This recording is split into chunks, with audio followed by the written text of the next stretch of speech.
Nuevamente, bienvenidos, estimados estudiantes.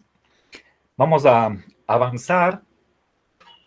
Continuamos en el capítulo 2. Ahora quiero introducir la noción de reduccionismo programático.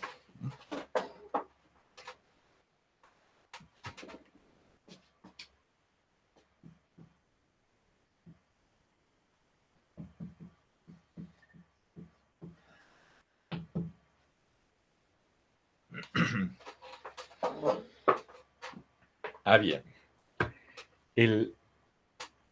Vamos a ver.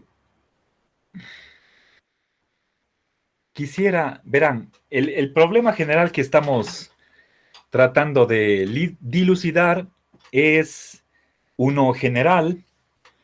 Ya ustedes habrán avanzado al capítulo 3 y ahí tenemos la cuestión de los posibles, o si quieren ustedes más precisamente los meramente posibles, los entes literarios o de ficción, etcétera.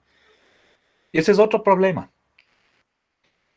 Ahora, en el capítulo 2 estamos tratando acerca de qué tipos de cosas existen y nos vamos a limitar a 3 posibles candidatos: entes individuales, universales y hechos.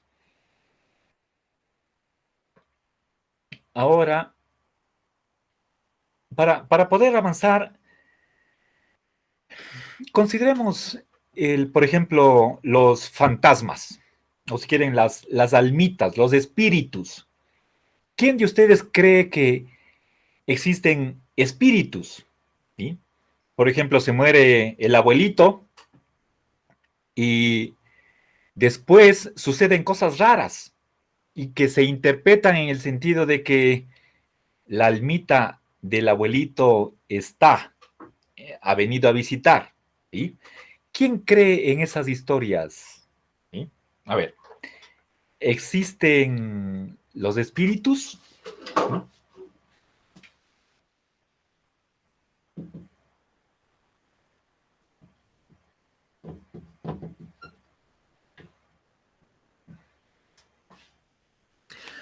¿Alguien de ustedes? A ver, Carlos dice que sí. 1, ya. ¿Quién más? Gracias, Carlos. 2. ¿Quién más? 3, 4. Están 4. 4 de 24. 5.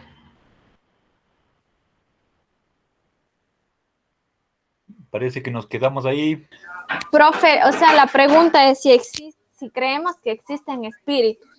Ajá. 6. Ya, yo Sí. también, profe. 7. Sí, yo también, profe. A ver, Evelyn, yo también, ya. 8, 9, Profe, yo 10. también.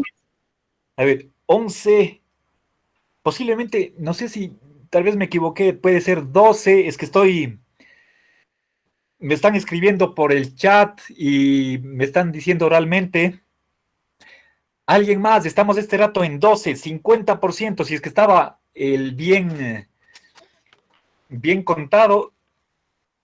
12 estudiantes de 24, ese es 50%. Necesito uno más y tengo mayoría simple, la mitad más uno. ¿Alguien más? ¿No? Bien.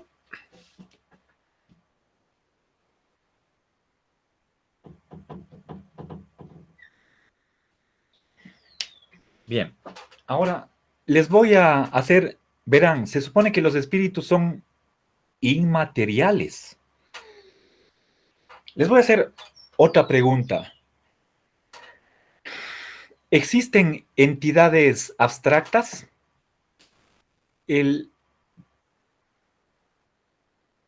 Por ejemplo, o en vez de abstracto podemos decir sobrenatural, que está más allá de la naturaleza. Y en ese sentido, por lo tanto, trascendentes. Algo sobrenatural, que no sea físico. Los fantasmas supuestamente no son físicos, no tienen materia. ¿Sí?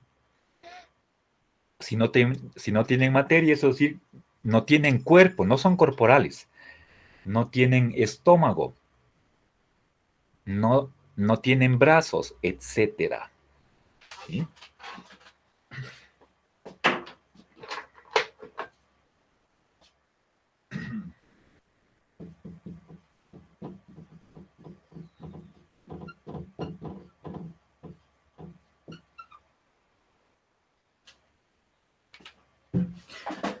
Verán, por entes abstractos,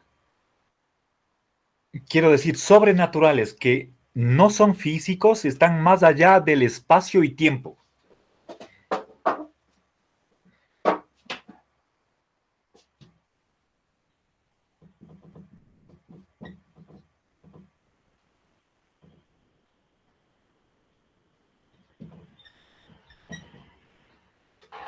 ¿Sí? No están en el espacio, tampoco en el tiempo, ¿sí? Profe, ¿Sí? ¿qué Dios sería Dios? Esa es una posibilidad. Yo también estoy pensando en, por ejemplo, los números, las figuras geométricas. Existe el número 1, el número 2, el número 0. Las figuras literarias, profe. No, figuras geométricas. Existe el círculo, el cuadrado, el triángulo.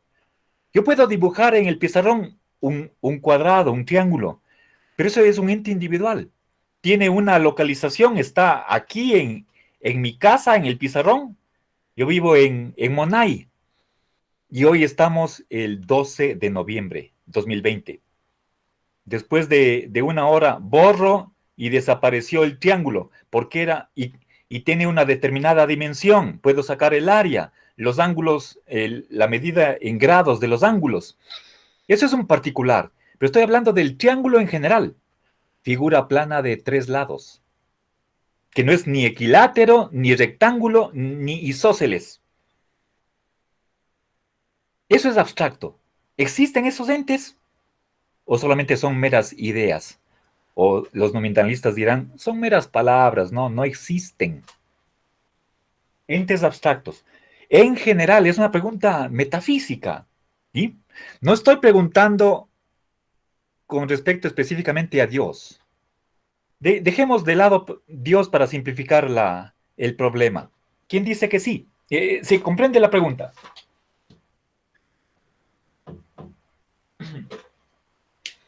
Por ejemplo, bueno, es que no quiero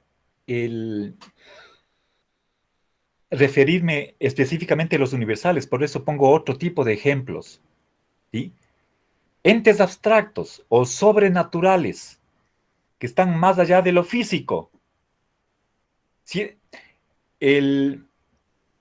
Posiblemente las 12 personas que respondieron anteriormente a que sí existen espíritus o fantasmas, también deberían estar de acuerdo con que sí hay entes abstractos, pero no es lo mismo. La primera pregunta es más específica, la segunda es más general. ¿Sí? Les he mencionado números o figuras geométricas. A ver, ya. Jonathan dice que sí. Efren, ¿quién más? Ya tengo uno, dos. Sigan. Preferible si es que me dicen oralmente para no equivocarme. Dos, solo dos. ¿Quién más? Nadie más. Yo, Tres, profe. tres, cuatro. ¿Ya? Sigan. Cuatro. Bueno, parece que nadie más. Cierro la lista.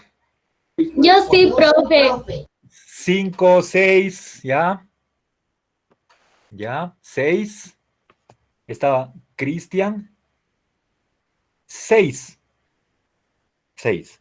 Fíjense, ya, me quedo ahí. Pongamos seis.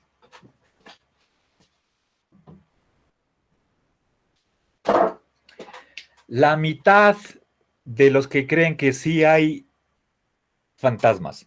Entonces, de esta pregunta, no tiene tanto acogimiento. Quienes aceptan la existencia de entes abstractos es en un número menor de aquellos que creen que hay fantasmas. Entonces, admitir la existencia de entes abstractos es más complicado, más problemático que con respecto a la existencia de espíritus. ¿Sí? Denme un segundito. Anita.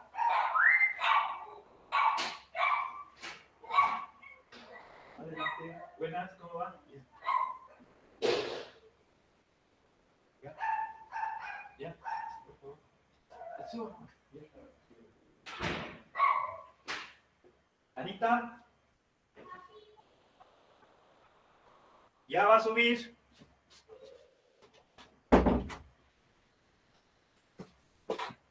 Disculpe, tuve que abrir la puerta.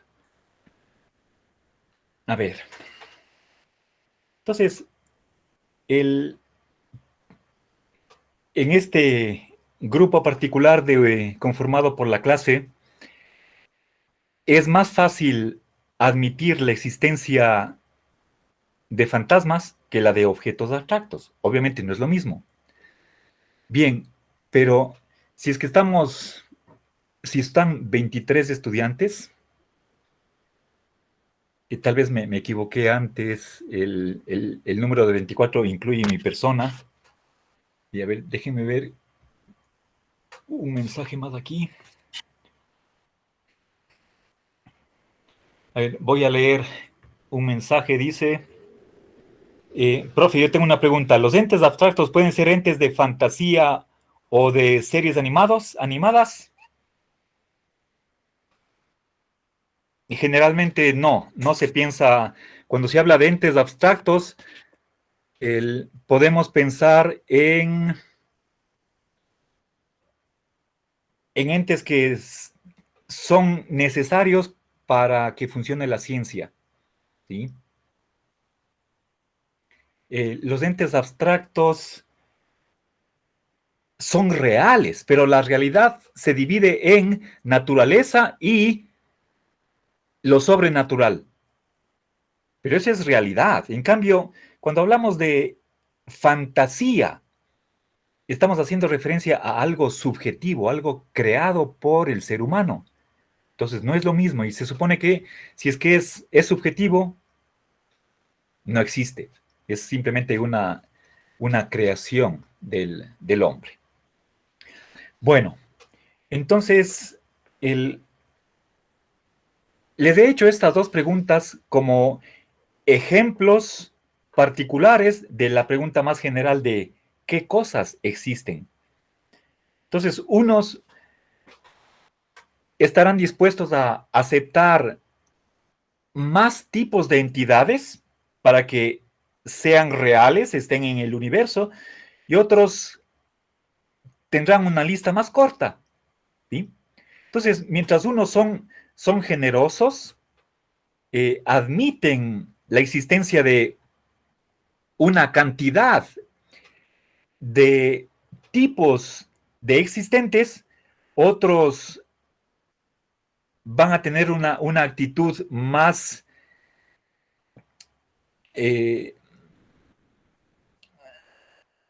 la palabra que se me viene es cicatera o tacaños, lo contrario de generoso.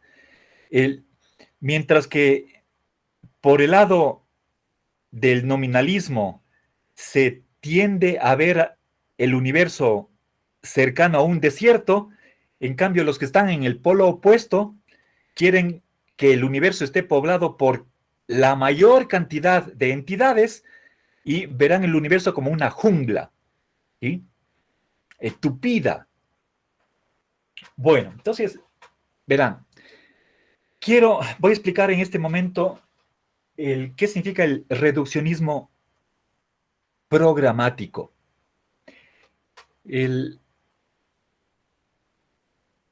Si es que en esta segunda pregunta solamente un 25% del curso de los estudiantes está dispuesto a admitir ese tipo de entidades, Eso quiere decir que 3/4 partes mira con recelo a esas entidades y no tendrían esa actitud tan predispuesta como para hacerles un espacio a esas entidades abstractas como para que sean habitantes del mundo, ¿sí?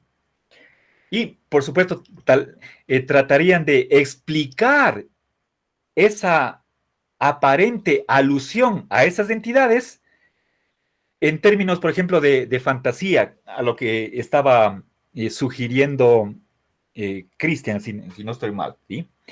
Bueno, entonces, veamos qué significa reduccionismo programático. Verán, el reduccionismo lo que hace es lo siguiente. Si es que hay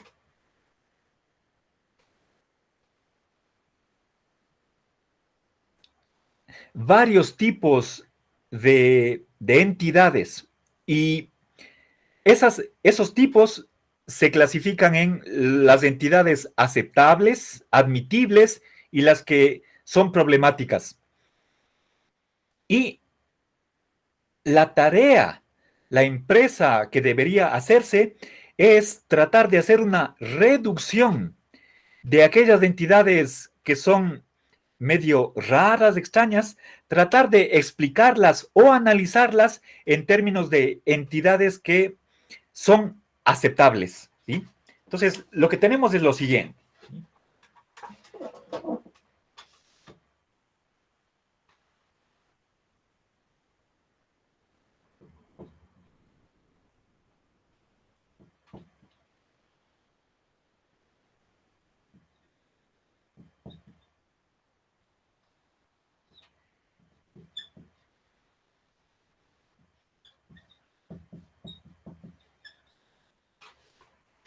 ¿Ya? Verán.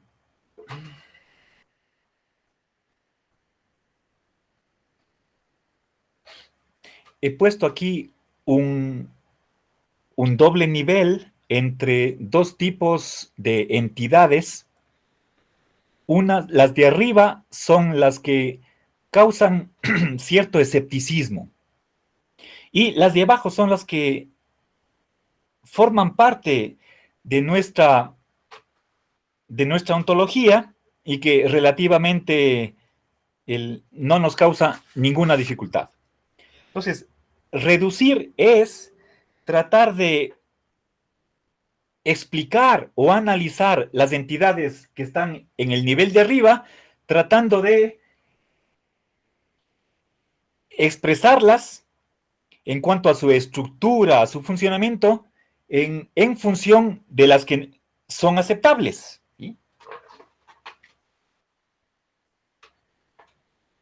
Entonces, esa flecha verde, esa es la reducción, ¿sí? A ver, por ejemplo, para un materialista, hablar de conciencia, mente, es simplemente una manera de expresarse, porque no podemos decir que haya cosas que no sean materiales. Nosotros estamos compuestos, somos simplemente un cuerpo y lo que caería bajo el rótulo de fenómenos mentales, como puede ser, por ejemplo, la percepción, el pensamiento, la memoria, los sentimientos, las emociones, las intenciones, todo eso son simplemente funciones del cerebro o del sistema nervioso. Y eso es algo material, que tiene una localización, tiene dimensiones, se puede observar, tiene colores, etc. En cambio, sería bastante raro preguntarnos ¿y qué color tiene ese pensamiento? ¿Cuánto mide? ¿Cuánto pesa? ¿Qué forma tiene? Los pensamientos no miden ni 2 centímetros ni 3 milímetros, peor 5 metros. Cuando decimos que son pensamientos profundos, no queremos decir mide 5 metros o más. O cuando decimos esta persona tiene pensamientos oscuros, no queremos decir que es de color café o negro o plomo. No. Entonces, hablamos en sentido figurado. Entonces, un materialista tiene dificultad en admitir que no haya cosas que no haya cosas. A ver, repito, perdí el hilo de la exposición. Un materialista solo cree que existen cosas materiales. ¿Sí? Esa es una manera de responder a nuestra pregunta del capítulo 2. ¿Qué cosas existen? Solo existen cuerpos. Y los cuerpos, por definición, son materiales, están en el espacio y el tiempo. Por lo tanto, tienen un lugar, tienen un volumen, son observables, tienen una forma. Pero a primera vista, un pensamiento, un sentimiento, no tienen dimensiones. No podemos decir cuánto miden, cuánto pesan, qué color tiene, qué sabor tienen. No. Entonces, esas son entidades raras o problemáticas. Están aquí arriba. Si es que un materialista va a aceptar que existen esas entidades, será porque las explica en términos de algo que sí es material. Entonces, hace esta reducción.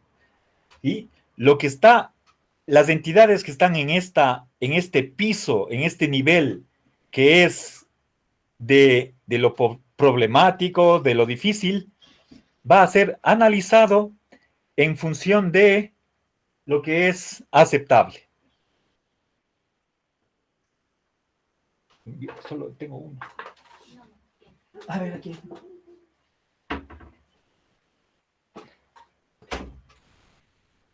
A ver. Bien. Reduccionismo programático. Entonces, la idea de programa es como una especie de plan o proyecto. Lo que dice el reduccionismo programático nos está planteando una meta, un objetivo. ¿Sí? Si nosotros en el lenguaje ordinario empleamos términos que aparentemente se refieren a ciertas entidades que nos causa cierta intranquilidad para aceptarlas, entonces la propuesta del reduccionista es que tratemos de reducir esas entidades que a primera vista nos causan ciertos problemas y las analicemos o las expliquemos en términos de otras entidades que no son aceptables o son aceptadas en nuestra ontología. Entonces, si es que es posible, ¿sí? Si es que es posible hacer esta reducción, ¿sí? Si al hablar, al emplear términos que aparentemente se están refiriendo a esas entidades problemáticas, en el fondo lo único que estaríamos haciendo es simplemente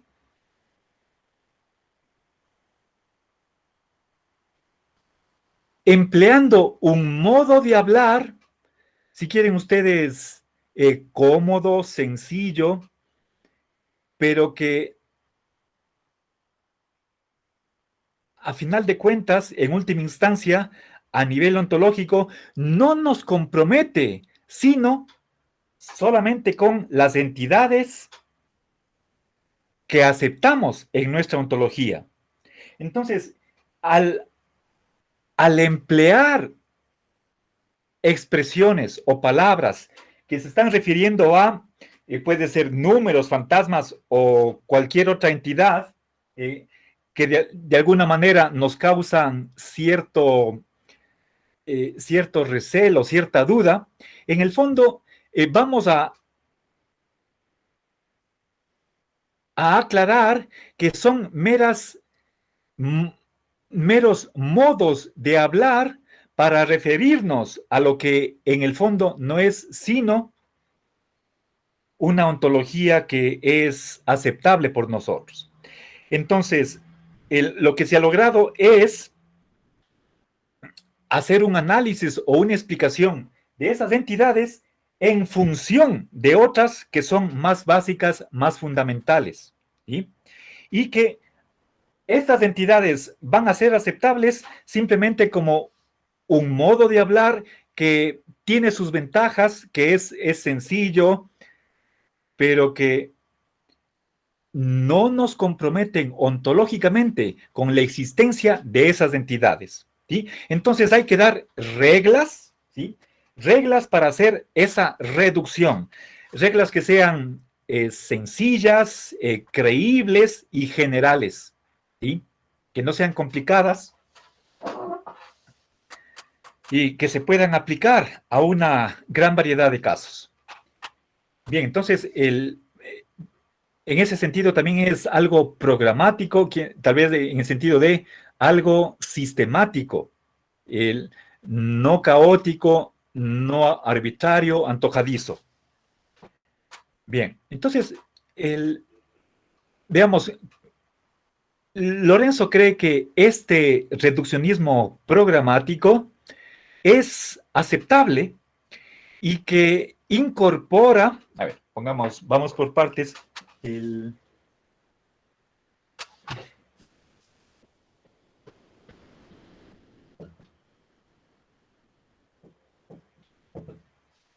¿ya? Pongo las iniciales de Lorenzo Peña para indicar que él acepta que esta posición metodológica es asumible, uno puede ser reduccionista programático con tal que, insisto, la reducción se haga a través de reglas generales que sean verosímiles, es decir, tengan la apariencia de ser correctas y sean sencillas. ¿Sí? Bien, ahora, Lorenzo cree que este reduccionismo incorpora lo que hay de aceptable en la famosa navaja de Occam. Recordemos qué es lo que dice ella.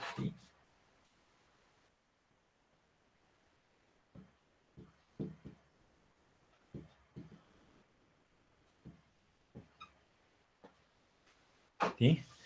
Guillermo de Occam fue, saben ustedes, un filósofo medieval franciscano del siglo XIII, nominalista.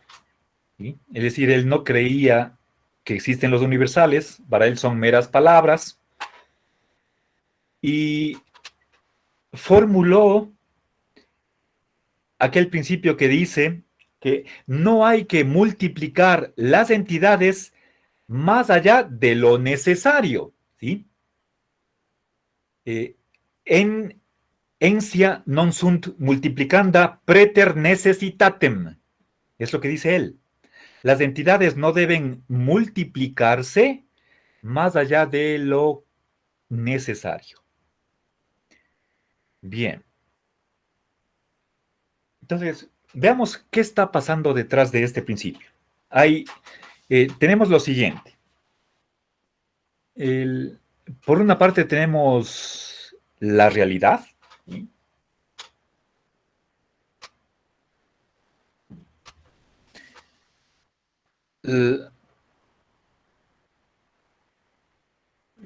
Cuya estructura y funcionamiento tratamos de comprender. Es una cuestión de conocimiento. Queremos hacer una ciencia sobre ella y, por lo tanto, queremos elaborar una teoría.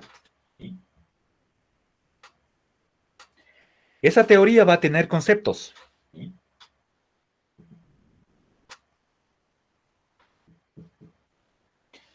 La realidad tiene entidades. ¿Sí? Entes que pueden ser de varios tipos, no solamente individuales, pueden ser universales, pueden ser relaciones, pueden ser hechos, etc. ¿Sí? ¿Cómo es la realidad? Eso es un problema. Ahora,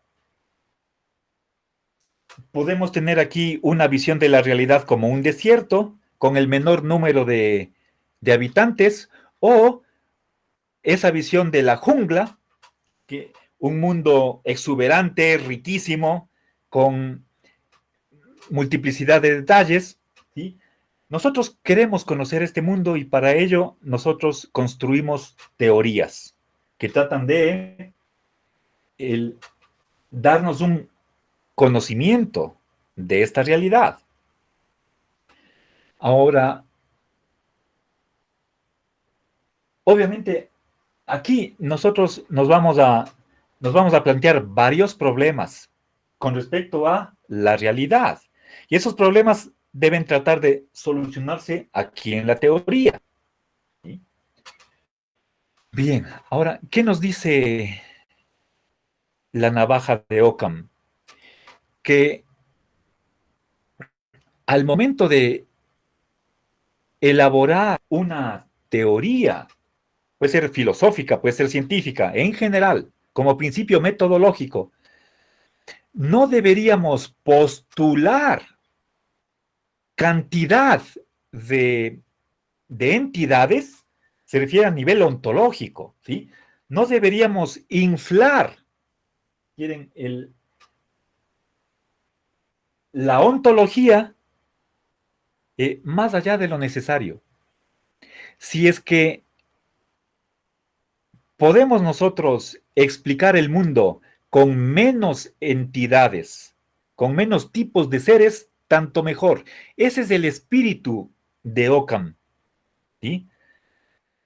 Con otras palabras, la norma, la regla que nos está pidiendo es que la visión que nosotros nos hagamos del mundo tienda hacia la sencillez, la simplicidad. ¿Para qué complicarnos en vano? Si no es necesario, no inflemos la ontología. ¿Sí? Esa es la navaja de Occam. ¿Sí? Se supone que es navaja porque iba a cortar las barbas de Platón. ¿Y cuáles eran las barbas de Platón? Precisamente los universales, las famosas formas subsistentes que estaban en otro mundo, sobrenatural. ¿Sí? Ok. Bien, entonces se comprende el no multiplicar entidades. ¿Sí? Bueno, Lorenzo no cree precisamente que sea correcta la formulación de Occam. Él prefiere, en vez de hablar de necesidad, él prefiere hablar de conveniencia. No multipliquemos las entidades más allá de lo conveniente. ¿Sí?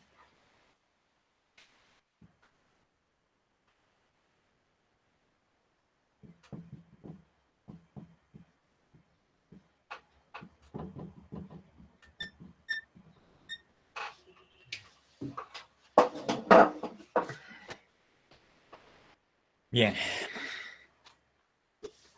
Bueno, este es, por lo tanto, una prohibición. Es una norma que empieza con una negación, ¿sí? Al momento de elaborar una teoría, es mejor la que tenga menos entidades, ¿sí? Bien. ¿Cuáles deberíamos, o cuántas deberíamos? Las que sean necesarias. Eso dice Occam, ¿sí? Bien. Ahora, les hago otra. ¿Quién de ustedes cree que hay infinitas entidades? Y sabemos que hay también números que son infinitamente complejos. ¿Sí? ¿Quién de ustedes cree que el número de entidades del universo es más allá que lo infinito? Eso es un universo que no puede numerarse.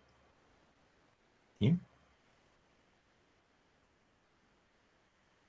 ¿Nadie? Bueno, no voy a perseguir esa pregunta. Ahora, veamos qué es un compromiso ontológico. ¿Sí? Voy a tomar una foto de esto y, o bueno, no, a dejarlo ahí. Voy a aumentar, voy a pasar ahora a explicar lo que es el compromiso ontológico. eh,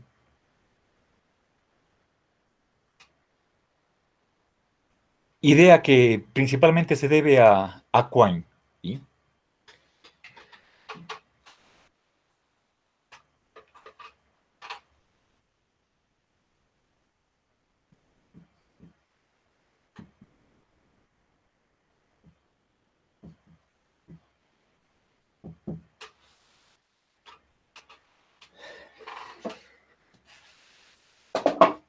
Bien. Verán, ¿qué significa compromiso ontológico? El Quine, a ver, voy a escribir el nombre del filósofo. A ver.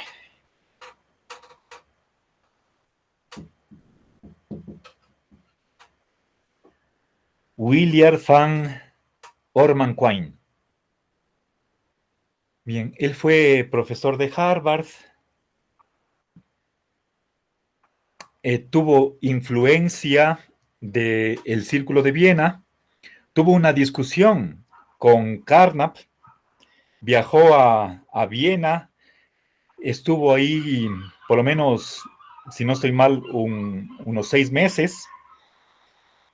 Si no estoy mal, inmediatamente después de graduarse de doctor o ya ser profesor de Harvard, por los años 30, en el periodo de entreguerras.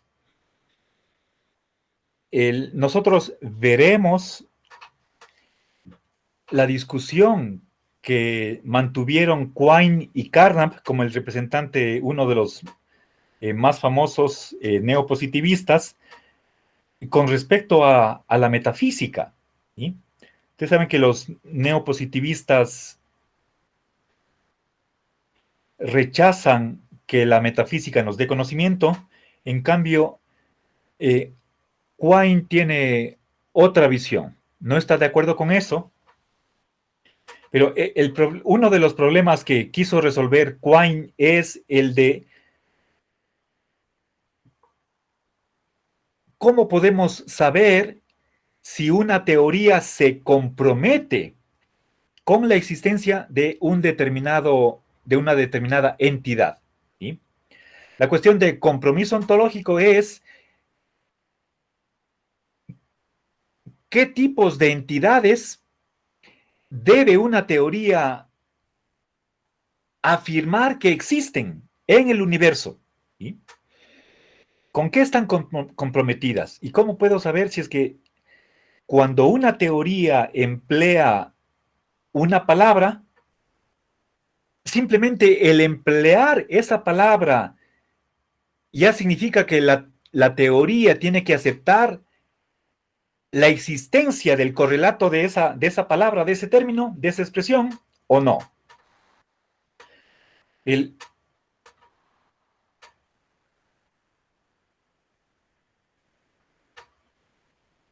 La solución que da Quine es la de que si a partir de las reglas de inferencia de la teoría, ¿sí?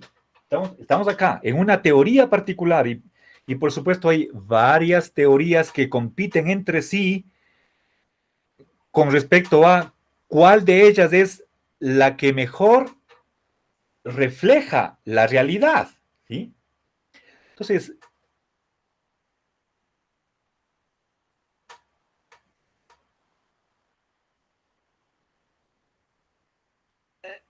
hay aquí un giro a la pregunta que nos hacíamos nosotros en la hora anterior. Estamos discutiendo la cuestión de qué existe en el universo, cuáles son los habitantes del mundo, qué tipos de cosas existen, y para responder esa pregunta general, Quine nos está ofreciendo un criterio, y nos está diciendo que vayamos a una determinada teoría, Esa es primera cosa, relativizar la respuesta a una teoría y ver si es que en esa teoría se puede probar como teorema que existe tal entidad. Ese es el criterio de compromiso ontológico. ¿Sí? Una teoría está comprometida con la existencia de algo si y solo si en ella se puede demostrar como teorema, gracias a sus reglas de inferencia, que existe tal entidad. A ver, ¿cómo explico eso en términos sencillos? Obviamente no voy a escribir todo lo que les digo, pero voy a tratar de comprimir o sintetizar en el menor número de palabras. ¿Sí?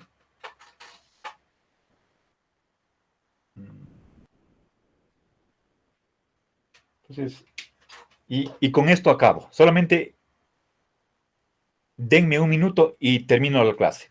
¿Sí? Entonces, recordemos, la pregunta que nos hacemos es, ¿qué existe? ¿Sí?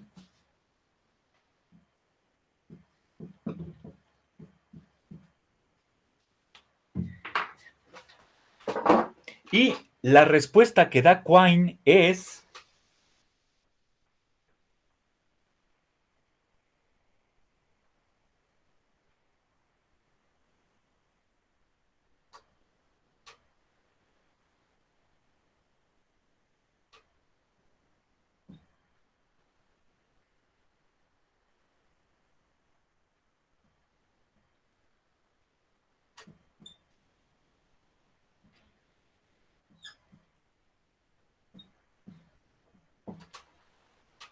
¿Ya? A ver, eso... A ver, con otras palabras, y ahora sí, con esto finalizo, voy a utilizar la letra phi griega para simbolizar una entidad cualquiera. Y nos preguntamos, ¿existe phi?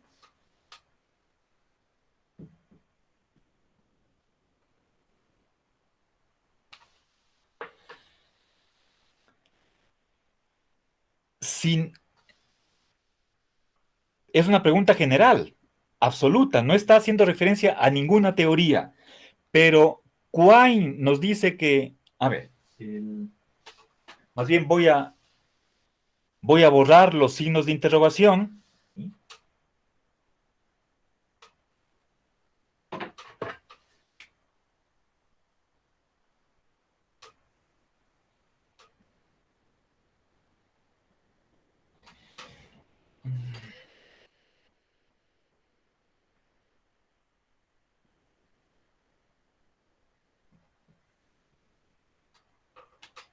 A ver. A ver, creo que encontré una forma de expresar que es mejor. Voy a corregir lo que puse acá debajo.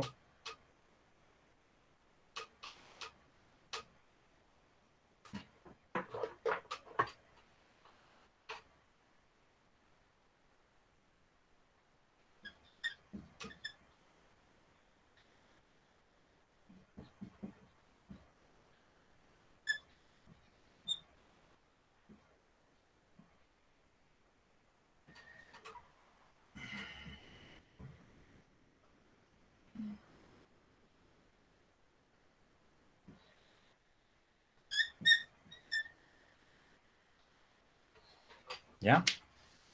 Bien. Solamente les leo lo que puse y con esto ya termino. Una teoría está comprometida con la existencia de phi, de una entidad phi, sí, solo sí. En la teoría se puede demostrar como teorema la existencia de phi. ¿Sí? Bueno, con esto termino. Ya me estoy pasando y no debía haberlo hecho. Una buena noche, que pasen bien.